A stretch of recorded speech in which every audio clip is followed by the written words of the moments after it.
Hello, everybody, and welcome back to Adventures in Collecting. What you're about to hear is a G.I. Joe Roundtable. Dave had the opportunity to sit down with Lenny and Emily, of course, friends of the pod and returning guests, along with a bunch of other toy bloggers and journalists from around the toy community to talk all things G.I. Joe. The questions you're about to hear that Dave asks are all submitted from you, our listeners and followers. So, when we have opportunities like this, we always like to make sure we open the door for our listeners and followers to participate. We know getting access to these folks isn't always the easiest thing. So make sure you are following us at AIC_podcast on Instagram, Twitter, and TikTok, where we're constantly posting the opportunity to participate in these interviews, these roundtables, and Q&A sessions. So definitely make sure you are following us there at AIC_podcast. Now sit back, enjoy, and let's end Yojo June with a fun roundtable. So let's do it. Yo Joe. Yeah. So, how's everybody doing? It's so nice to see you all. Good. How are you? Doing good. It's delightful. I know I'm a little off-centered here. Am I okay? Oh yeah, no, you're beautiful. Oh, thank you. So it's roundtable style, right? Yeah. So I guess how should we? Fran, you start. Introduce yourself. Yeah, Fran, introduce yourself. I'm Fran O'Boyle. I run histink.com under the tag Destro. All right, James, introduce yourself. James Zahn, editor-in-chief of the Toy Book and senior editor of the Pop Insider. And Dave, introduce yourself. I am Dave Weinberg, and I am one of the hosts of the Adventures in Collecting podcast. That was fun. I liked that. And then for anybody who doesn't know us, I'm Emily. Nice to meet you. And I'm Lenny, design on G.I. Joe. Marketing. Yeah. So maybe we go in that order of questions too. That sounds perfect. All right. Yeah. We also have Andrew from Gizmodo on as well. Oh, hi, Andrew from Gizmodo. You know what? Andrew, can you introduce yourself? Yeah, hi, I'm the one who has another camera turned on. I'm Andrew Leszewski. I'm a senior staff reporter at Gizmodo and IO9, and I've been there for like 13 years now, covering toys and gadgets and stuff. So great. Thanks for having me today. Yeah, Cool. sorry we missed you. My where it says I'm muted is literally covering your icon. That's my life story. So if we go in that order, it's Fran, James, Dave, Andrew. And then we wash, rinse, and repeat until we run out of time? Sure. Cool. All right. Go ahead, Fran. Floor is yours. Well, I just want to say congratulations for the almost fully funded Dragonfly. I mean, we're Thank you. receive it, and that's amazing. You guys did a great job. Biggest question that's floating around right now that in regards to that project is, when are we going to see the final unlock? Are we going to have to wait? Are we going to see it a little bit early? So great question. We're not quite ready to tell you what it is yet, but if we wanted to kick things off with a little bit of a bang, we do have a character name only reveal for you today. And then we can kind of talk through our thoughts and feelings about that. Is it the one that I asked? Yes, but it's only the first half because we're doing 2 sessions. So we'll save one for the second half. Okay. And we'll do a recap. Is it the one in So Emily, you say it. So we are very, very excited to announce that Airborne is actually going to be in the G.I. Joe main line as a classified figure. So Airborne is not going to be locked behind the HasLab campaign. So he will be coming as part of our 2024 lineup. Yeah, and he's coming out really good. Yeah. We actually got some samples of him. We've been in production on him for a while now. So I can't wait to reveal him. I actually saw something on him today, and I'm like really excited to show him. He's a good fig. Yeah. Yeah. Solid fig. And so just to kind of explain how that logically worked for us. So we wanted to make sure that he felt like such an important character. We wanted to make sure that he wasn't necessarily locked behind a HasLab for his first outing. Yeah. Also, kind of the way that our development process works is he was in development in the main line way before the HasLab was concepted. It's funny. Action figures take way longer than a baby to be born. So our life cycle of a figure is probably about 15 months or so. And the kickoff to the HasLab, we've only been 20 days in the campaign. We haven't even, you guys, it's funny, HasLabs are weird. We develop kind of a reverse development process. Reverse. So we make a really pretty sculpt before we even start. So basically, that's to see if everybody is interested in it. So Airborne, way along in production before the HasLab even got kicked off. So it just worked out that way. Yeah. So I think it means that the timing will be great because it means that you'll actually be able to have Airborne in your collection before the Dragonfly will be delivered to your house, which is really cool. So he'll be sitting and waiting for his ride. Yeah. Which I think is beautiful. Yeah. So that is kind of our Airborne announcement. So kind of circumnavigating lead. So to what was the word? give an answer to something else on that question that's kind of, we can't really talk to the unlock just yet. Yep. I think But we're closer to, Yeah. if we unlock Glenda, closer to that Yep. number, we will give the I'm very confident that we're gonna I am a based on cautious man. So I know that there have been a lot of people that have been saying, like, are you concerned that the campaign is stalling X, Y, and Z? This is the name of the game for every HasLab campaign that there has been, with basically the exception of the Hiss tank. So the Hiss was really the exception to the rule. So you get a big spike at the beginning of the campaign, you get little spikes whenever you have more marketing beats, and then at the end, FOMO kicks in, and we sold, I think it was 8,000 Sky Strikers in 12 hours. It was incredible. Wow. And I think about 6,000 Hiss tanks in 12 hours. I'm sure somebody on the internet will fact check me on that. Yeah, and I think as it progresses, we'll show it at an appropriate time, essentially. Yeah. Was that helpful? I mean, it's better than no answer at all, that's for sure. Love it. Okay, great. If we're going to see it closer to Glenda, that's information. So thank you. Yeah, sure. All right, James, up next. All right. So I will. I just got him. I just finally found him the other day. So sweet, he's here now. But yeah. So since we're on the topic of HasLab, I will go with my HasLab question first. I have some other stuff here we can talk about later. What are some of the key learnings that the team has found with back-to-back HasLab successes? I think that it's a lot. There's a lot of things to unpack from. We've done 3 HasLabs in pretty rapid succession, and I think that we owe all of our HasLab success to both the incredibly dedicated development team here that has been working so hard on these projects, and to all of the amazing G.I. Joe fans that are backing and supporting these endeavors. And I think that is really something that motivates. It's like a circle, like a cat chasing its tail. So the design team is motivated by how excited they know that all the fans are going to be. And I think a lot of what motivates that for us is storytelling. And to us, so like, how can we continue to contribute to the story and the lore of G.I. Joe through establishing these HasLabs, and like, how does the characters that we're choosing and the way that we're developing the storylines around the campaign, like, how does that all kind of fit in with the overall G.I. Joe story? I think that's something that fans have been responding really well to. Yeah, and I think a lot of it is the upfront research that we're doing on the total package, I think. And I think with the Hiss tank, I think from the Sky Striker, we learned a lot, and then we implemented a lot of that on the Hiss tank. And then from the Hiss tank, we learned some things with the unlocks and like what people responded to. We really pay attention to what people are responding to because we want to make people happy. Yeah. So we just kind of pay attention to what the parameters are that we're designing and marketing towards, and then what people are reacting to. And we try to aim for 100, right? So, and I think, as you can see, a lot of the unlocks are all figures. That was a learning. Right? Yep.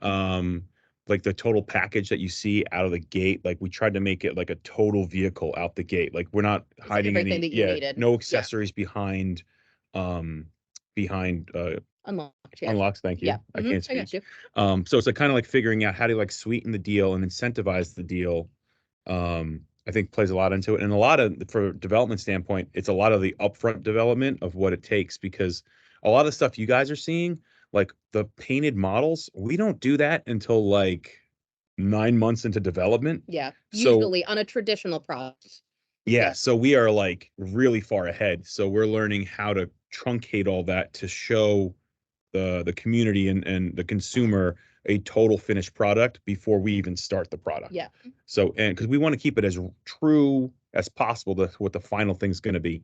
So it's a lot of like, how do you show a really, really, really good breadboard or digital model, as well as how do you pay attention to what people are really going to get excited about so that we do have a successful campaign. Because at the end of the day, it's what we're shooting for. We want these things to fun, and we want to get all the unlocks because they're super fun, because we want to make them. Like the fact that Ripcord got unlocked so quickly, I get to make all that flight gear. I'm so excited about it. So hopefully we'll get everything to you guys within the 15-month or 20-month cycle that we're on.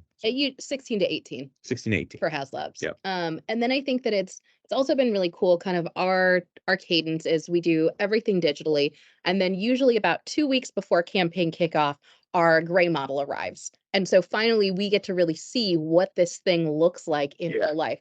Which means that for the Joe campaigns, we can't speak for necessarily the other campaigns, but it's really important to us that we launch with those full color digital renders, and we always caveat with it's this or something better, because we do need to make updates kind of as we go, but minimal updates.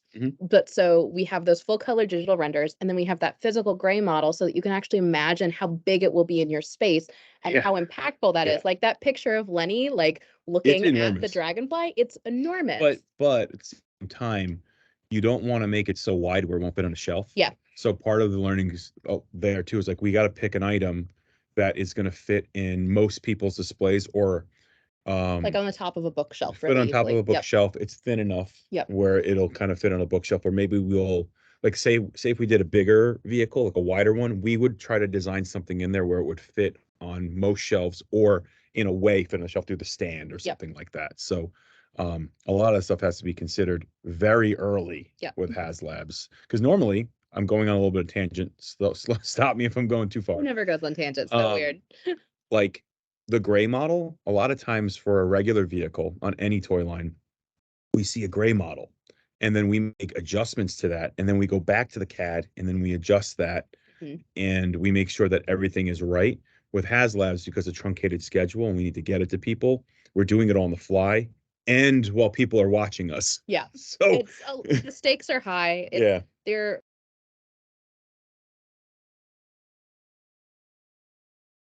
wonderful, and they kind of thrive under the pressure. Yeah. Which is, you could say you make diamonds.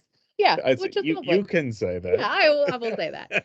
And the reason why Lenny was looking sideways is if somebody could let us know when we have 5 minutes left of this session, we actually have we'll give everybody on this call and then on the next call an early look at our painted model that just came in. It has been off in the photo studio, so we will have some really, really beautiful diorama pictures. So there's a lot of sand on it. It was in a sand pit. I'm not happy. So just keep that in mind when you're seeing it. But the pictures that will come out will be. We'll try to truncate our answers a little bit so we can get to that stuff too. So. All right. Okay. Thank you, James. That was a great answer. Great. Sweet. I'm glad it was recorded, because that would have been a lot of typing. A lot to type. Yeah. We have that impact on. Yeah, we can go on. All right. Dave, what's your first question? Hey, so just going to a different kind of set of pre-orders. The Cobra Eel pre-orders sold through pretty quickly. Are there going to be more made available? So basically the way that pre-orders kind of work is there is a limited quantity of the entire kind of batch of items that are made that are released for pre-order. So when we actually get to shipping on those, more of those quantities should be released on them.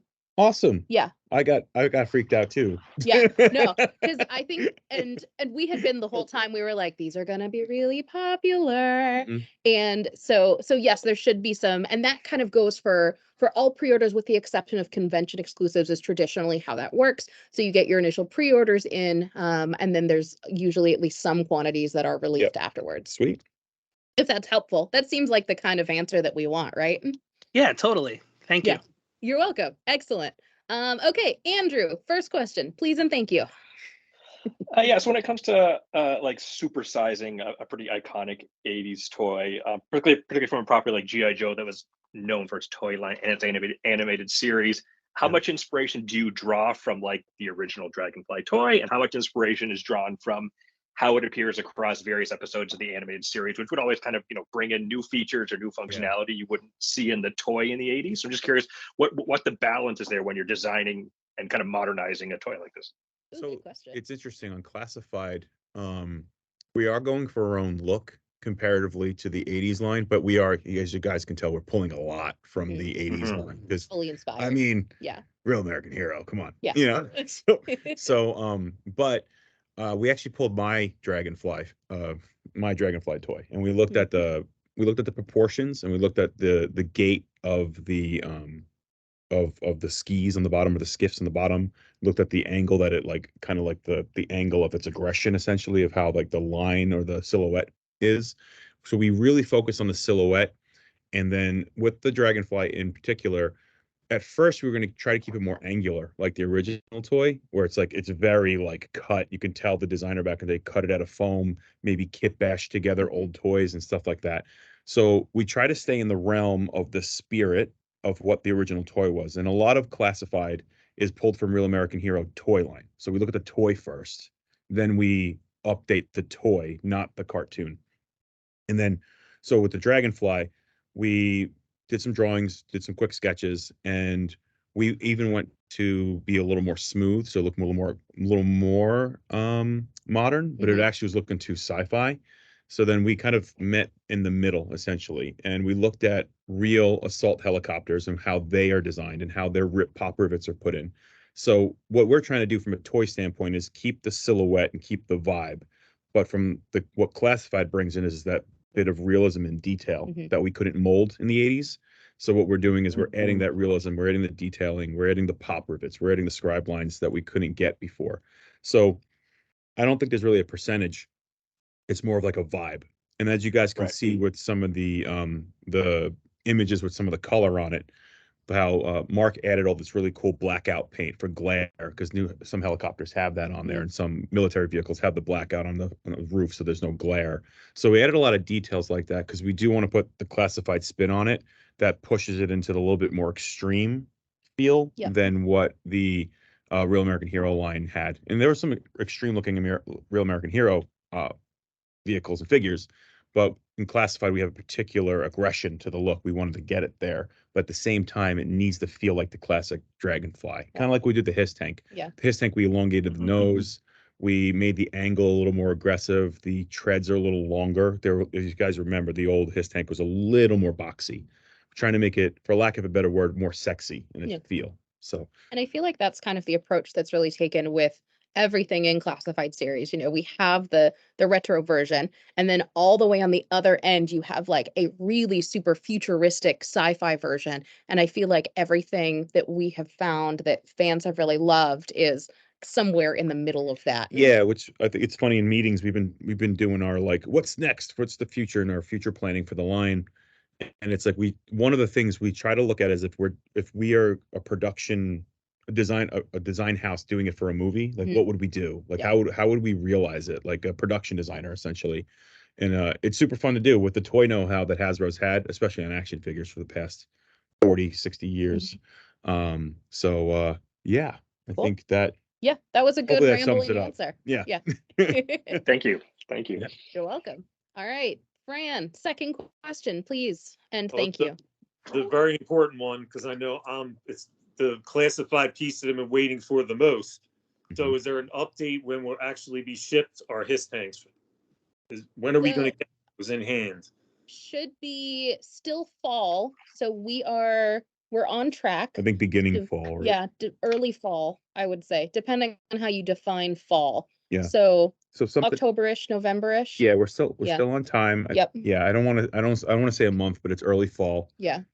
As you guys saw, I put on Instagram, I showed what Cobra Commander looks like. Our figures they're in a good spot. Yeah. So, but a little inside baseball, when you make a HasLab, you're making a wave of figures in a very complicated vehicle. So they're on the same timeline, but it's like, for the most part, it's like doing a very complicated wave, right? Because you have you have the vehicle that's complicated. So and all the everything has to pass QC, everything has to pass QA, everything has to function well, everything has to be operational. Like if there's a defect in the figure, it will delay the rest of the item. Everything. So again, we can say early fall, but the figures are coming out really good. So we're in a good spot on there. And the tank's looking really good from what I've seen so far. So we're on track. And I think that it's really important to us that it is, as with learnings from the Sky Striker, we have really taken a lot of taken a lot of leaps and bounds forward to make sure that what you get is the best possible product that you can. Cross Like, the I's and dot the T's. exactly.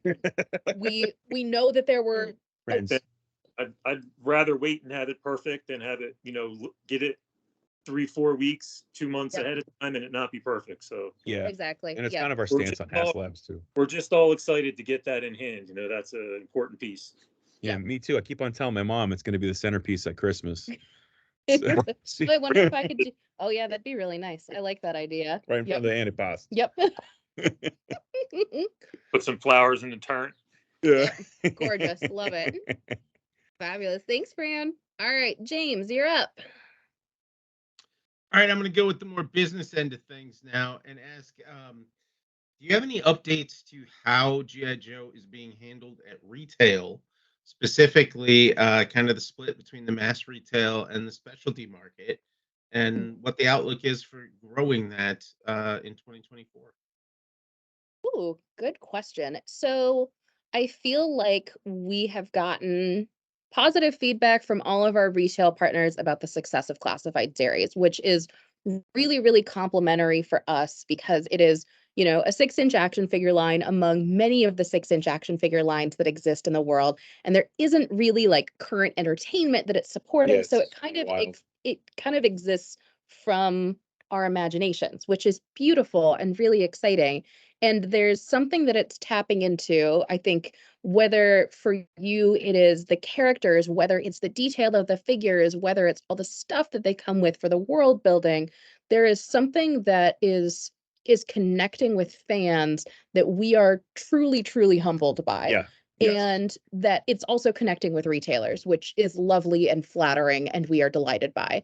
I think that and this is going to sound a little conceited to say out loud, but everybody wants more classified. And so we're trying to figure out how we can satisfy all of the retail needs while making sure that we're fulfilling everything that consumers need, while making sure that like we don't flood the market and there's like you're not going to get hit with like 60 pre-orders that are all shipping to you at once. Which would be brutal. Which would be terrible. And so we're kind of coming up on the tail end of, remember all of the supply chain issues and we didn't have new product on shelf for 6 months? Good times. That was fun. That was so stressful. So essentially what we kind of ended up doing with that is all of the product that was supposed to be on shelf for spring of 2023 shifted to fall of 2023.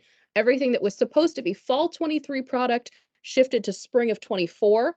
And then everything that was supposed to be spring 24 and everything for fall 24 moved to fall 24. So there is going to be quite a bit of product that hits shelves in fall of 24, but we really wanted to make sure that, we weren't shortchanging any of our fans on those items because we do really believe in all those figures. We didn't want any of them to be cut. Mm-hmm. So there will be some more coming out. I think that we're just trying to figure out, what makes the most sense from a cadence perspective and trying to spread out our pre-orders a little bit more. There's so basically the way that things work, if you have products that are shelf setting at like one of the big box retailers, let's say, there are 4 times a year that you really have to hit for products to set on shelf. And so I'm sure people have noticed that there are those 4 times a year when they do toy shelf resets, and then a lot of your pre-orders may ship during those time periods. So we're trying to figure out, if for those cadences, what does it mean for us if we have, 10 items that are shipping out at each one of those deadlines? Like what kind of like consumer experience is that? That was a little bit of a roundabout answer, but did you find that acceptable? Yes, you can tell when I switch between the Toy Book hat and the Pop Insider hat. So we're all good. That was a very businessy question. Thank you. Good business. All right, Dave, you're up. Question about accessories. So we had heard that accessories packs are on the table from previous roundtables. Mm-hmm. Are we any closer to seeing those become a reality? Not yet. Not I yet. don't think. Not yet. We're trying to figure out what comes next in world building for classified series. Yeah, and to my answer earlier, like we're in our figuring out 25 and beyond. Mm-hmm. So Cheers. I'm ready. Dude, Iron Grandy. I love that. Yes. Why is nobody voting for ice cream soldiers? We all need ice cream soldiers. I saw that in some comments on. It was like. Was it just me commenting on it to give no, you it the was somebody idea? else. But for we are looking at to see how to expand the line. So within the next couple of years, you may see it. We can't speak the future product because and all that, but we are thinking about how else we can expand the universe of. And as a kid, I always thought weapons packs and on all sorts of lines was really cool. Yeah. Super 7 is doing that really cool weapons pack too. Yep. So there's I think there's potential. We just got to see how we would offer. We always want to make something feel like a full offering. So stay tuned, I think, is the answer, unfortunately. Yeah. And I think that there's so many cool things that we can do with world building, and that is part of the joy of GI Joe, is that there are so few toys that when you think about them, sometimes you think about the play sets and the vehicles first before you think of the individual figures. Yeah, well, GI Joe is figure, weapons, vehicles, and then play sets. Like it was designed to be a toy. It's the greatest toy line ever, if you ask me. He's unbiased. And I'm not talking about classified. I'm just talking about like GI Joe in general. It's designed to be for toys, right? Almost like 60 years of history of designed for fully toys. Encompassing. So I think weapons pack is definitely something on the table. It's just, we're planning for the future and stay tuned. Yeah. All right. Thank you. Woo-hoo. All right, Andrew, you're up. So this is almost an extension of your last answer, but looking at the past few years of HasLab projects and seeing what has succeeded and what has failed, I mean, GI Joe projects have a pretty great track record so far. Why do you think that is? Why do you think GI Joe and the toys still resonate so many years later and are still so popular among collectors? I think there's the first thing that comes to mind is like for that last answer is GI Joe is a fully encompassing world. Like there's iconic vehicles that are literally vehicles of characters. If you ask me, the characters all serve an archetype, and those archetypes are timeless. Whether you're a rifleman or you're like a sci-fi wielding android, right? Yeah. Sci-fi wielding android, but you know what I mean. Get it? Yeah. Or like a Flash Gordon looking villain with like a helmet on, and you happen to have an arms dealer that's kind of royal. Like all of the characters fit an archetype, and if you look at modern video games, a lot of those archetypes, like two ninjas not getting along and stuff like that, they are tropes, and I think GI Joe pioneered a lot of those tropes, and they're beautiful because they're tropey. And I think that's what is helping GI Joe a lot, is that like it kind of resonates no matter what generation of Joe you grew up with. Like my father-in-law was the 12-inch Joe, and he's always like, you got to remake this. And it's like, it's like, yes, we do. Yeah. Well, but like, and then, but you then talk to my brother, and my brother's like, you got to remake this character. And it's like, there's a different, it's hit on all these different levels. Or but like I think if you were a 90s kid or a 2000s kid. And they always had they always kept archetypal, and I think that's what makes them strong. And even in the vehicles, like a jet is awesome no matter what jet it is, or a tank, or like some sort of submarine, or an amphibious vehicle. Things like that are rad. So I think that's what it is at the end of the day. I think we also have the advantage of, this is a new toy line. You haven't been able to get GI Joe in 6-inch figures before. Yeah, this line is less than 5 years old, and so I do want to give a shout out to everybody at the company that has worked on HasLabs, whether or not their campaigns have succeeded, because they are an incredible amount of work goes into these, and they are kind of all consuming for our lives in the lead up to, in the campaign, in the fulfillment of, for the development.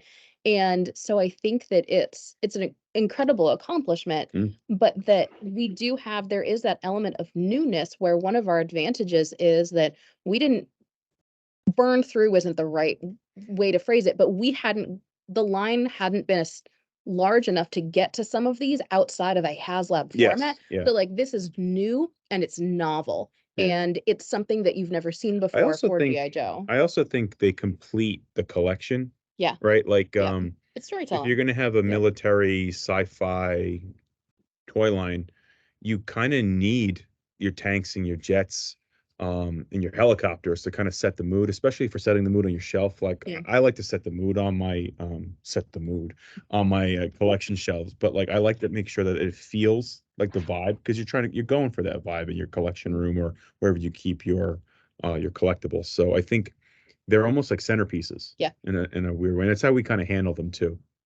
So I think that helps out a lot. Yeah. Cool. Thank you. All right. And just for a time check, how long do we have for this session? We are here till 11:30. Well, PT my time, which Okay, is because I was gonna say that's 3? like a really long time away. That was like 8 hours from now. So great. So we have another 22 minutes. Okay, sorry. Perfect. We'll try to be quicker with the answers. Yeah. I know you guys have questions. Sorry. All right, next round. Fran, you're up. So the Dreadnoks have been listed as name-only reveal for some time now. I was hoping that we were going to see them in Yojo June. Is that still a possibility? We're going to see renders for those figures? So we actually didn't do any other render reveals for Yojo June, but stay tuned because we will be doing some render reveals at San Diego Comic-Con. So the G.I. Joe panel will return to San Diego Comic-Con this year. We will be doing more name-only reveals, digital reveals, and we will be launching a couple of non-convention exclusive pre-orders. Sweet. And then there will be more in the lead up to San Diego Comic-Con, just in case you're like, wow, there have been a lot of classified figures this month. Great news. More coming in July. So just in Sweet. case you were like, gosh, I missed them already. We have more to show. That's And awesome. there's more that are launching tomorrow. So Oh, that's right. yeah. Yeah. So we have so we're wrapping up Yojo June tomorrow. So we have more figures that are launching. Special guest for our show for tomorrow. Yep. So that should be fun too. Yeah.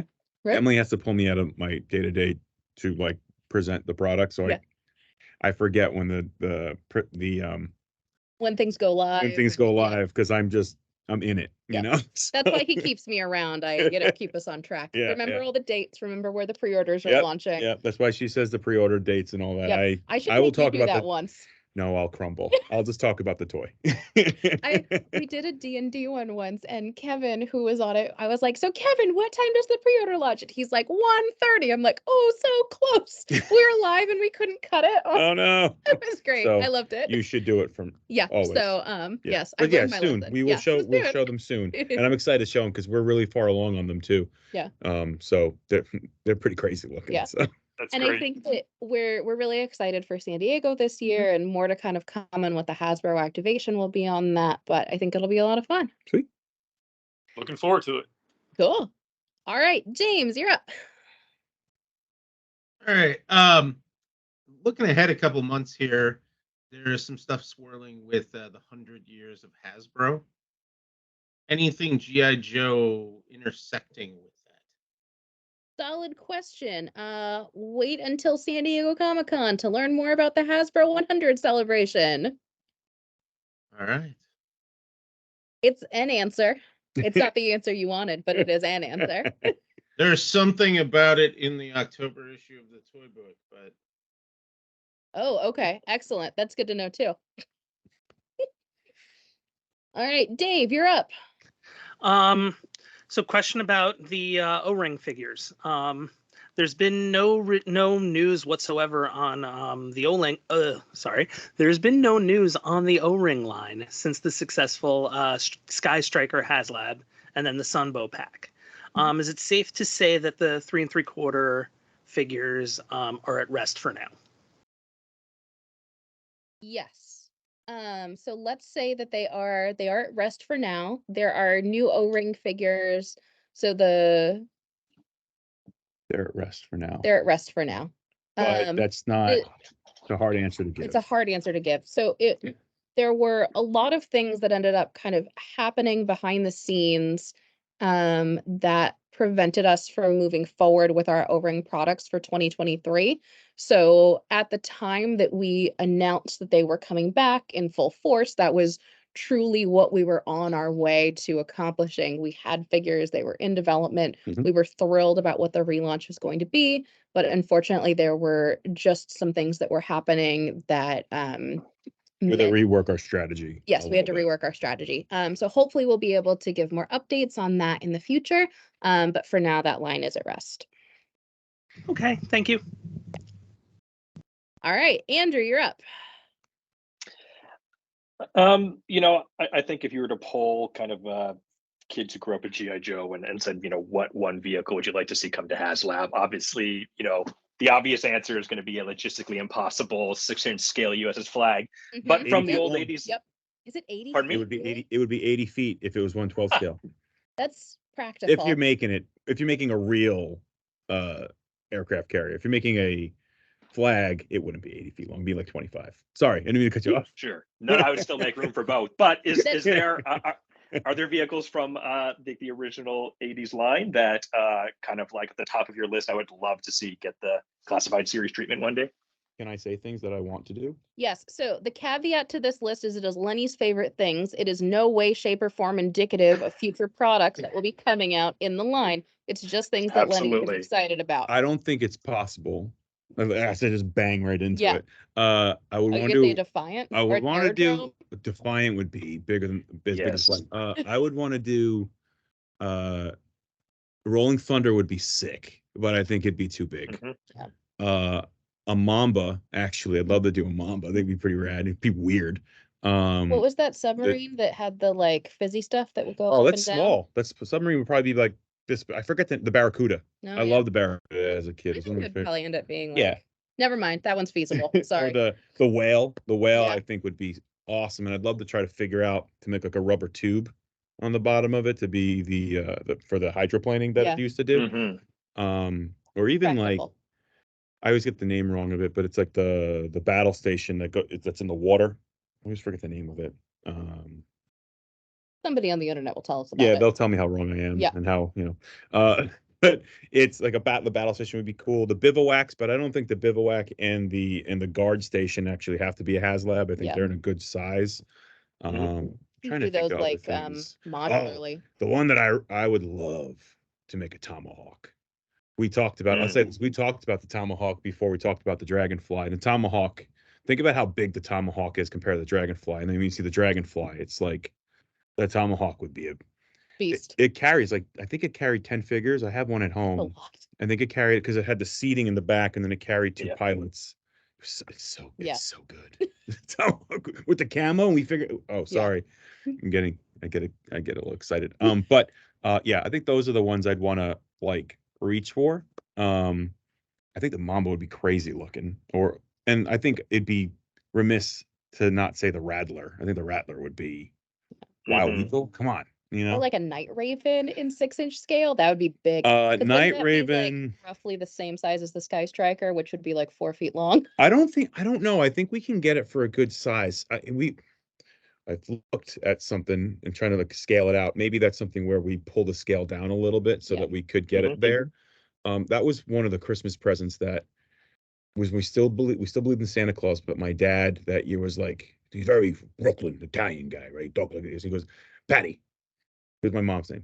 Give him the G.I. Joe item. And he came out and he gave my brother and I the Night Raven. My brain melted. It's my favorite jet in G.I. Joe. I'd love to do a Night Raven. But and I think that I'm getting a little too personal. But I think those kind of items, as I just listed off a list of 10 things, but And I think that there's also conversations to be had, around kind of that scaling down of what's more important, making sure that we are as accurate as humanly possible to the 3 3/4-inch product, which if scaled up means it would be unfeasible to do at 6-inch scale, or do we do a new 6-inch scale version that is slightly smaller, but actually means that you might be able to bring some of those products to life. Yeah, and I don't know how much chatter it would make if we even posed a question, maybe in the articles, maybe there'll be comments, but like, what if we made a new vehicle?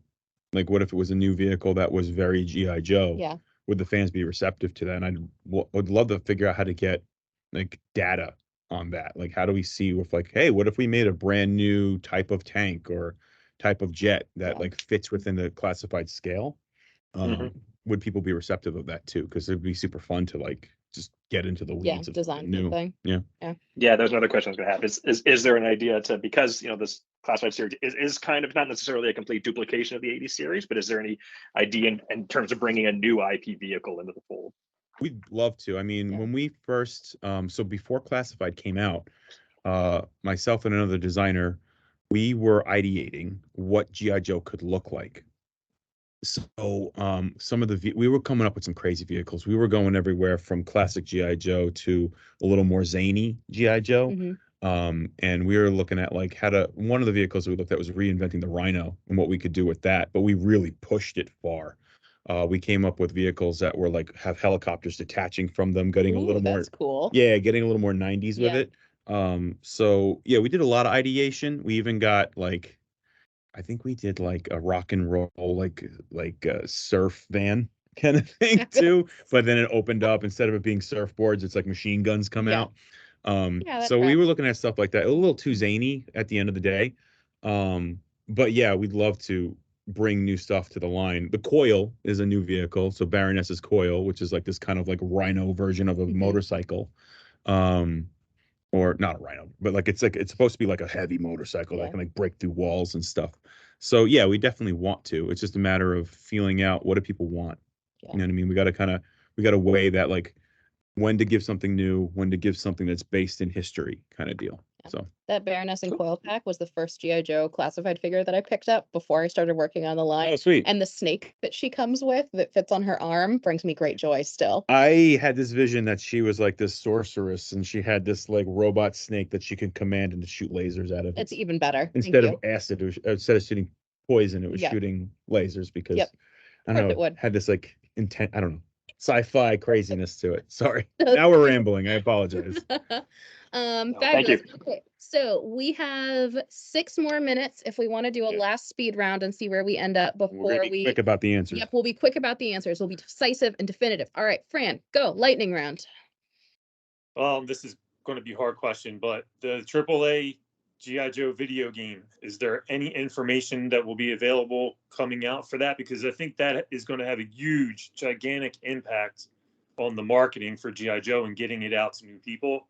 I think it's huge potential. So it's just, there's so little information out there. It hasn't been really available. So what can we say? We agree. We can't say anything. Stay tuned for more details soon, because technically that falls under a different team than us. Yeah. So we are specifically the toy team, and then there is a franchise team that's specifically working on that. So we don't want to step on anybody's toes by saying anything we shouldn't. So let's zip around Fran, try to think of another question that we can answer. We'll zip around for some more so we can get more questions answered for you guys, but we can't answer that one. But we agree. It will be sick. So James. All right. So buzzed about thing this month. G.I. Joe teased in Transformers, as evident by the new film coming out. We've seen the 3 3/4 collabs, 6-inch. Something happening there? Great news. We also can't comment on that, but we're excited about what may or may not happen in the future. We have seen the movie. We'd love to do something, but we can't speak to the future products. These are not the answers to give. No, these are not. I'm so sorry. No, these are the perfect speed round questions for the end. Yeah. Throwaway. Dave, what's up? What do you got? All right, give us one more that we can say we can't answer about.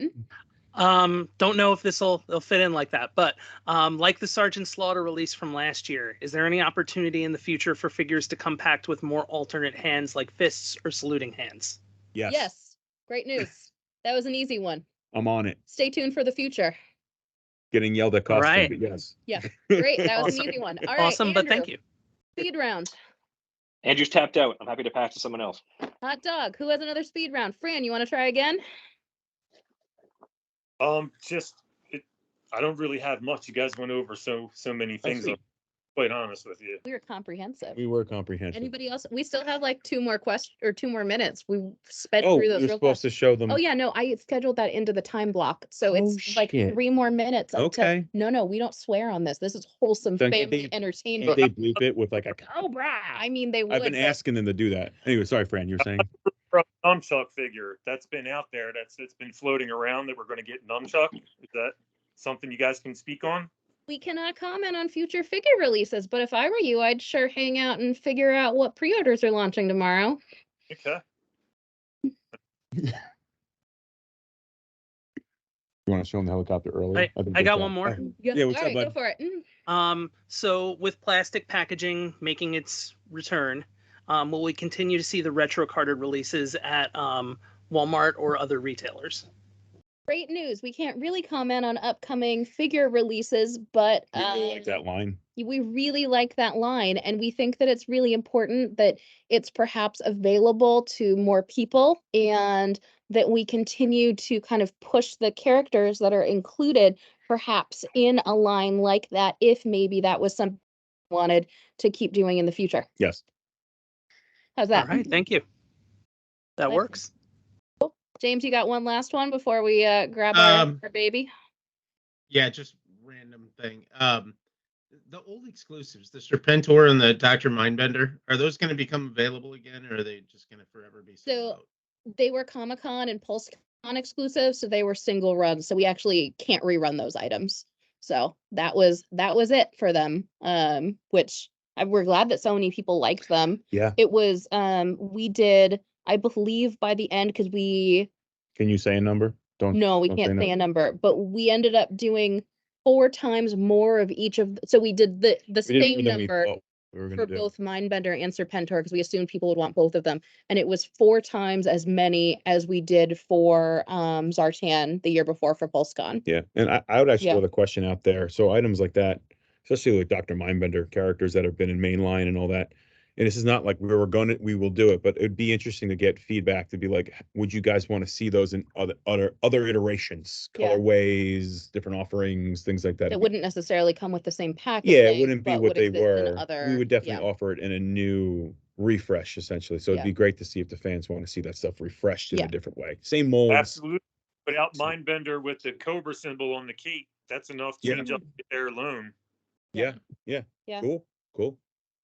Awesome. All right. Show them the dragonfly. Yeah. All right. It's a little dusty because our photographer gets silly with it. He wait until you see the pictures, though. They are absolutely gorgeous. I think that you're really gonna like them when they How should I bring it out?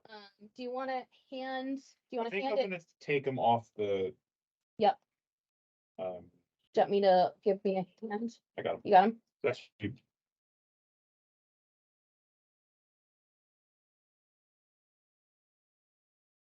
You guys see? Here, I'll hold them up. Oh, yes. Yeah, so yeah. The button, I don't know if you guys can see the button so well on the videos, but that's the button that activates all the lights. I think you can kind of see them in there. Yep. The gels are not final. They're going to be separate of each other. He'll have a gunner gel. We call them gels because it's it illuminates and makes the graphic in there. I think it's like a term for like video editing. But anyway, so the screens on both will be different. You guys saw most of the HasLab video. We're showing you how they work. Oh, and here's a very early look at one of the Actually, I'm gonna hold this open. Steel Core Troop Builders. Yeah. Oh yeah, they know about these. No, they haven't seen the actual figures yet. Well, you get the guys see that. You guys can see the Steel Core figures There you go. And Wild Bill in there. Can you guys see it? I don't want to bust the model. We got to be careful with this. But so just to clarify, the troop builder that's in the front seat is part of the Steel Core pack that's going to be coming out soon. Yeah. And then if you want to turn back towards me, you guys can see inside the flip down, inside the gunner stations, like the machine guns are in there as well. The rounds, deco's looking really cool. Still making, it'll probably get touched up again before we show it to the public, just because. It'll certainly get dusted. Yeah, our photographer, the scene you're going to see then when we do reveal. It's beautiful. Is like can I tell them what kind of scene? Yeah. It's a desert scene. So there's a lot of dust on the model right now because there's a lot of dust flowing around.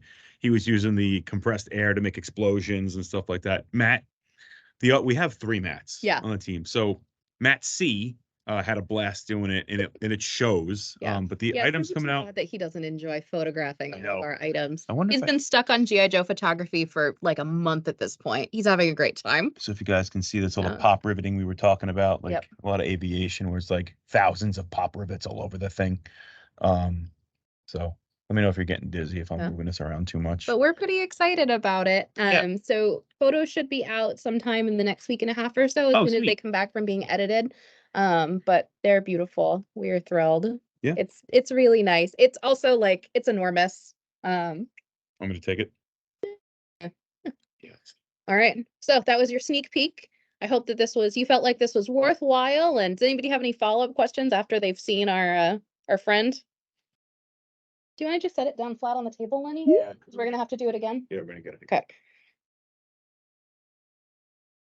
No follow-ups? Going once? It doesn't have a mechanism like on the side like the old one to spin the propellers, right? It does. So there's a mechanism. It's a secondary part that goes on the bottom of the wing on the side. It's a winch, so you can put the winch onto figures. And something else that maybe you guys can add in the description of it is with the Glenda figure, we're including a harness that'll fit male and female figures. Yep. So that harness gets connected to the winch that comes from the helicopter, so you could suspend figures up and down from it, and it should be able to winch them up and down. So pretty cool. Awesome. All right. Thank you everybody for joining us. It was lovely to see you all, and we really, really appreciate you taking the time to hang out. Thank you for your time. Thank That you. was awesome. That was a lot of fun. Sweet. Thanks, Thank guys. you very much. Have a great afternoon. Bye, everybody. Take care, Bye, guys. everybody. Bye.